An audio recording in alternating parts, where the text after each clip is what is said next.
Welcome to Healthy Living. I'm Lori Johnson. Thanks for joining us. Our topic today is how to save money on your grocery bill. And my guest is Tiffany Terczak, who runs the wildly popular Grocery Budget Bootcamp for people who want to save big bucks at the grocery store. Tiffany, great to see you. Thanks for being here. Absolutely. Happy to be here.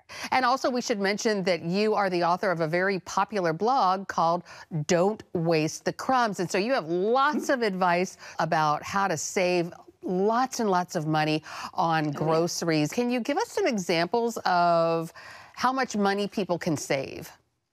Yes. So the vast majority of my students save on average $300 before the course is over.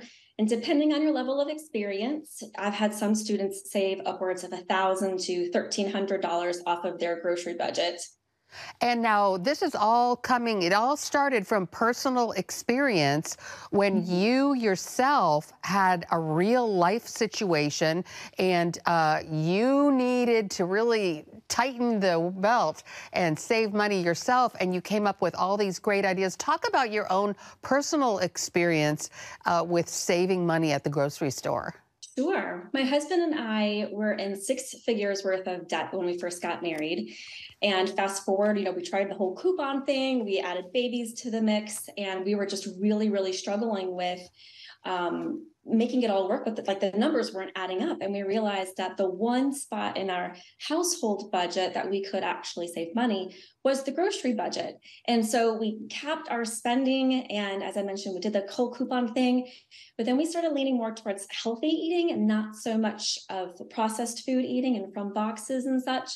And that threw a real wrench into the mix. And so rather than spending my time using coupons and trying things that were really only working for processed food, I just spent a lot of time in the grocery store.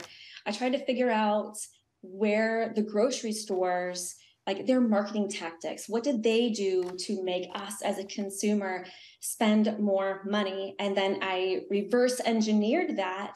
And as you mentioned, came up with some really proven techniques. And then not just the techniques themselves, but if you kind of rearrange them a little bit, it turns into a system that you can follow from point A to point B. And then you essentially rinse and repeat every single week. And thanks to that system, we were able to pay off our debt.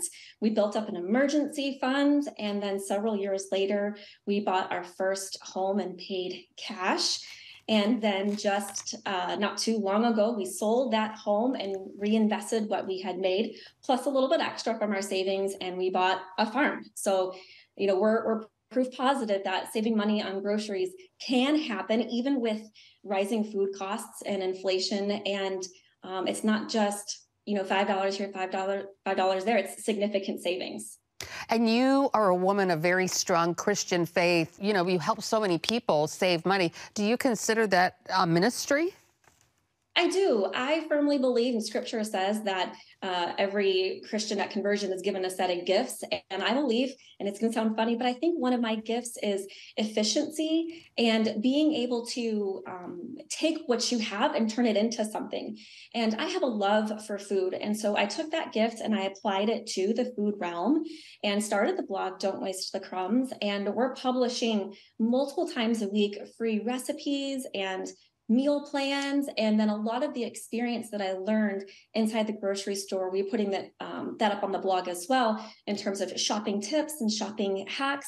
And it's really my desire to help families make real food affordable. And I know that families come from all different sorts of backgrounds. And so my goal is just, even if I'm able to help just a little bit, to give them some hope that, because it's not an easy road. There's effort required in order to make it happen. But if I can make it easier on them, then, that's my mission right there. Right. And, effort is not that big of a deal. I mean, we think about, you can save money if you clean your home rather than paying somebody to do it, or, fix things at home or do you work on your car yourself rather than pay somebody to do it. So it's definitely a little bit more time invested and, you know, a little bit of work and knowledge, but that's a great way to save. And we do that across the board in other areas of our lives too. But really it seems like once you kind of get these basic things down, when you learn the techniques, then it's sort of rote after that point. You don't have to think about it that much, right? Absolutely. A large portion of it becomes autopilot. There's a couple of things that we've built into the system, kind of like a safety check, so to speak, where every few months you check in on yourself just to make sure that you haven't fallen back on some of those old habits. But then also you can revisit it and tweak it if you need to, because, eating real food on a budget isn't like there's not a finish line to this goal. It's something we do for the rest of our lives because our lives are constantly changing. We add babies, we lose loved ones, we move, we relocate, different jobs, our schedules change. And so that all impacts how we shop and how we eat and how we plan. Like even with the regular school year, if anybody has kids, that when you're in the throes of sports season, that's a very different schedule than 2 weeks before school starts. So a lot of the principles, like you said, it goes on autopilot, rinse and repeat. But I do recommend checking in on yourself every now and then and revisiting to make sure that you are doing the best you can in all those different seasons of life. So there are literally hundreds of different tips that you offer all the time. And so we don't have time to go through them, but let's talk about the big ones. Like Yes. if you met somebody on a plane and they were like, how can I save money on my grocery budget? What would be the first thing you tell them? It's so funny because I had someone ask me that exact same question and I told them to eat the food you have. My husband and I did an experiment a few years ago. I opened a cabinet and I was like, oh my gosh, we have nothing to eat. And then as well as I know that's not true. We had plenty of things to eat. And he challenged me, do you think we can go a week without going to the grocery store? And I said, okay, sure. A little bit of trepidation, right? A little tiny step of faith there. Well, we ended up going 33 days without going to the grocery store. And so my very first tip is to eat the food you already have because we have a lot more food than we think we do. In the pantry, in the freezer, in the garage. So you're saying just eat the food that you already have in your house. That's probably going to last you for a long time. Okay, one caveat. I just have to ask the question because sometimes I get nervous that I don't have enough food in the house. Like what if there's a hurricane? Or what if I have to, I always, so you're saying that really not to have a lot of food standing by, but what if there's some sort of a disaster and you can't get to the store? Right. So over the years, I think this kind of should be built into where you live. If you live in like Florida and you're prone to hurricanes, then you should absolutely have a stash of food, water, medical supplies that will get you through shutdowns, earthquakes, tornadoes, all the natural disasters. And as we've experienced not too long ago, not being able to go to the grocery store. But I also think there should be some realistic expectations there. If you live in a hurricane zone, more often than not, you want to ask yourself, how long am I really, truly going to be without power? Am I going to be without refrigeration? So how can I plan for those days? And if that's a 1 week for you, if that's a comfortable zone, then by all means do that. But it also means after 1 week, we don't necessarily need to have 3, 4, 5 months worth of things on hand. And I say that very broadly because there are some families who do. And if you can rotate through that in order to not waste food, because that's a huge deal too, then by all means. But for the average American family, it's really hard to keep up with that type of quantity of food. So I definitely think you should be prepared, but I also think we should be realistic on how much food we generally have on hand. Right. I'm thinking of how much food I have in my house right now. I need to eat that before going to the grocery store. All right, this is great information. We're going to take a break and be right back with Tiffany Terczak. She runs Grocery Budget Bootcamp, and she's going to give us lots of tips on how to save money on our grocery bill when we come back. Stay connected with CBN News all day across our platforms. Welcome back. We're talking with Tiffany Terczak, author of the popular blog Don't Waste the Crumbs, about ways to save money on the grocery budget. So you said eat the food you have. What would be sort of like your number 2 tip? My number 2 tip is to meal plan. And I think when people hear that, there's a lot of mumbling and groaning because meal planning seems to be this elusive skill.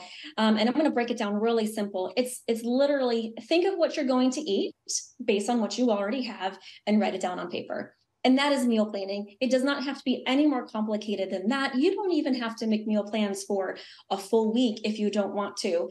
But just knowing that what you're going to have tonight for dinner, maybe tomorrow for breakfast, and that you already have those ingredients on hand is such a huge stress relief. It really frees up some brain space for you.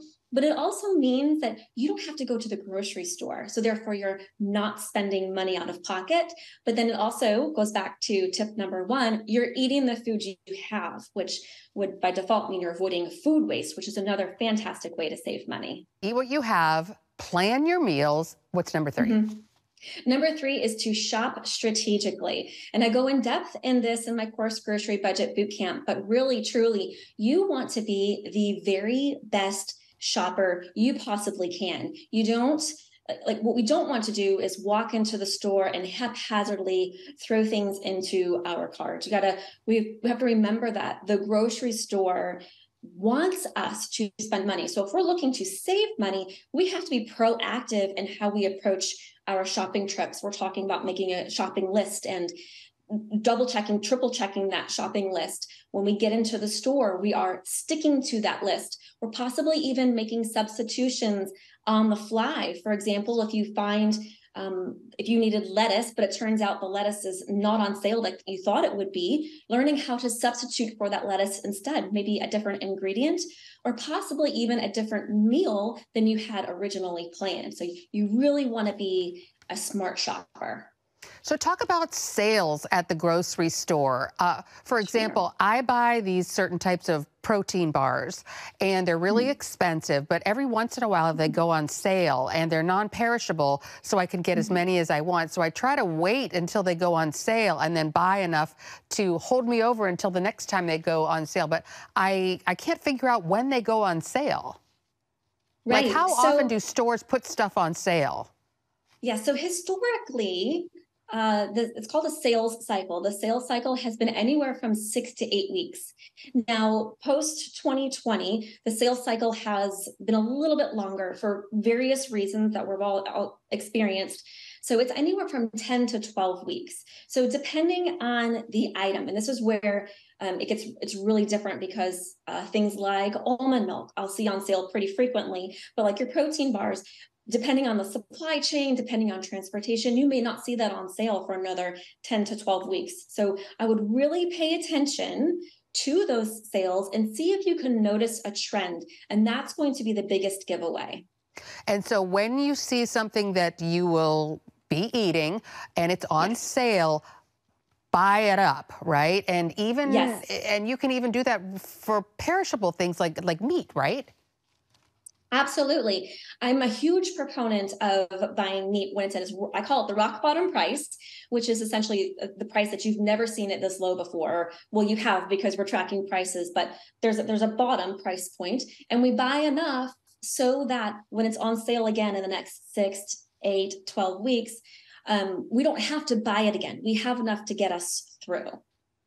So do you recommend people look at the circulars on Wednesday or whenever? I mean, to find out what's on sale where?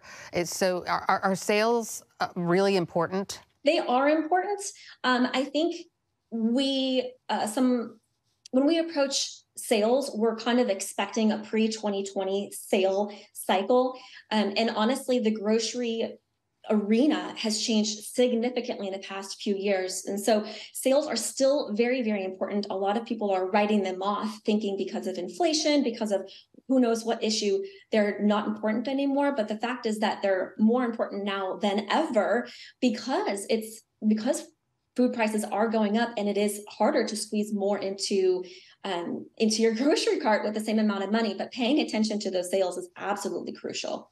So what else besides the strategic shopping? What would you talk about as far as saving money on your grocery bill? Yeah. So, okay. Number one, we talked about eating what you have, meal planning, strategic shopping. My next tip would be to keep your kitchen organized, which isn't something that a lot of people think of. But every time I share this tip with my students, I share a funny example. And it's kind of like who gets bragging rights this week on the most jars of something. And what I mean by that is we'll go to the grocery store and say, oh, I need a bottle of hot sauce. And so we pick up that bottle of hot sauce and we put it in the pantry. And then we realize we already had 5 bottles of hot sauce in the pantry. And so if you can keep your kitchen organized, and I like to use the phrase, everything has a home. It has one home. There's a spot for your hot sauce, right? And if we can keep our kitchen organized, then we reduce the chance effect of buying something that we simply don't need. And then that backs up again into eating what we have and preventing food waste at the same time. Yes, I have experienced that too. I do that, especially with spices. It's like I'll buy a really expensive spice and come home and say, oh no, I already have it. So I just broke down and I alphabetized all my spices. So if I was in your class, would I get points for that? All the bragging rights, yes. All right. We're going to take another break and be right back with Tiffany Terczak. She has the popular blog, Don't Waste the Crumbs. Stay with us. And we're talking with Tiffany Terczak about Grocery Budget Bootcamp, which she runs. And boy, you've been giving us some great tips, but I know that this just barely scratches the surface. Talk about the importance of buying non-grocery things like aluminum foil somewhere other than the grocery store. Yeah. So this concept of convenience where the grocery store has non-food items, and even a Walmart a warehouse store is also now including food, is really a new phenomenon in the grocery world. And it's all based on convenience. The grocery stores want you to spend more money there, and it's just convenient to buy your paper plates and aluminum foil and storage bags there. But I highly recommend shopping around. There's 9 times out of 10, you're going to find a better deal on typical household items related to the kitchen, but that are not food somewhere else other than the grocery store. And so, speaking of grocery stores, is there one store in particular that's just like so much cheaper? I'm thinking, is it worth it to have a Costco membership, or should you shop at Walmart? Is Walmart a lot cheaper than Kroger? We know Whole Foods is probably the most expensive, right? Right. Well, I can tell you, Lori, that I created my system when we lived in California. And we spent 8 years there. We then moved to Atlanta, Georgia, spent 7 years there. And as you mentioned, we're now in South Carolina, and we haven't been here for nearly that long. But what I have learned, and we've also traveled all over the US, is that the best deal is completely dependent on where you live. When I was in Atlanta, hands down, my most affordable store was Walmart. So when I moved here to South Carolina, that's what I did. I went to Walmart, but I quickly learned that Walmart is not the best deal here. In fact, it's one of the most expensive options here. And in California, the most affordable store were smaller discount grocery stores that are very specific just to the West Coast. Some of the stores that honestly have better prices, their produce is awful, so I don't go there. Do you recommend going to, like, buying certain things at certain stores and certain things at other stores? If that's what your experience is in your area, then absolutely. I can attest that there's a store in my area that has awful produce. And so I just don't buy produce items there. I'm happy to buy some pantry staples from there and some things that I know that they have the best deal on, but I'm very strategic so that I don't have to go to that store every week. I wait until I have enough items in that particular store shopping list, so to say. And then when I have enough, I'll go to that store, make a visit, and then purchase enough so that I don't have to go again for another month or 2. But if your stores are relatively close by, then absolutely go to multiple stores to get the best deal you can. And we really didn't talk about fast food or buying food that's already been prepared, but isn't that one of the main sort of foundations of what you teach is to cook at home?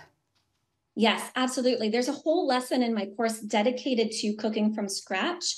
Not in the sense of I'm going to teach you how to do it, because you can Google all kinds of recipes. But my goal is to help you cook from scratch when it counts. So we actually take recipes, break them down to how much does it cost to make this recipe at home, both in monetary value, but also time and energy, because there will be instances where it's cheaper to buy something than it is to make it. But there's also plenty instances where it's cheaper to make it instead of buy it. And so it really just depends on your food preferences and your dietary needs, as well as what's available to you at your grocery stores. Yeah. All right, we're going to take one final break and be right back with Tiffany Terczak talking about how to save money on your grocery bill. Stay tuned. Stay connected with CBN News all day across our platforms. We're talking with Tiffany Terczak about how to save money on your grocery bill. And boy, we just really scratched the surface here. There's so many things. Talked to our viewers about how people can learn more about you and Grocery Budget Bootcamp. There are 3 different levels, right, that people can sign up for, but then your blog is free. Absolutely. My blog is free to everybody. If your budget is too high and there's no wiggle room in funds, please go to the blog, don'twastethecrumbs.com. Years and years and years of recipes, meal plans, and grocery tips to help anybody at every level. And what are some of your favorite recipes that you like people to do? I know you have dozens of them, hundreds of them, really. Yes, my favorite ones is I really love the no-knead artisan overnight bread. You don't even need it.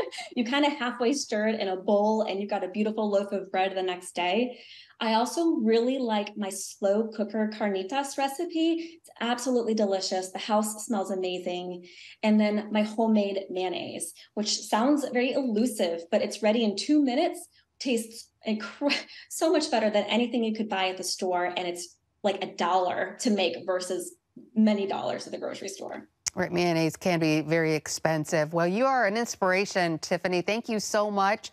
And it is a ministry. I agree with you. It's just blessing so many people. You have so many satisfied customers on your website who talked about all the hundreds of dollars that they've saved. So thank you so much for being here and for giving us some of these really valuable tips. We really appreciate your time and your expertise. Well, thank you for having me.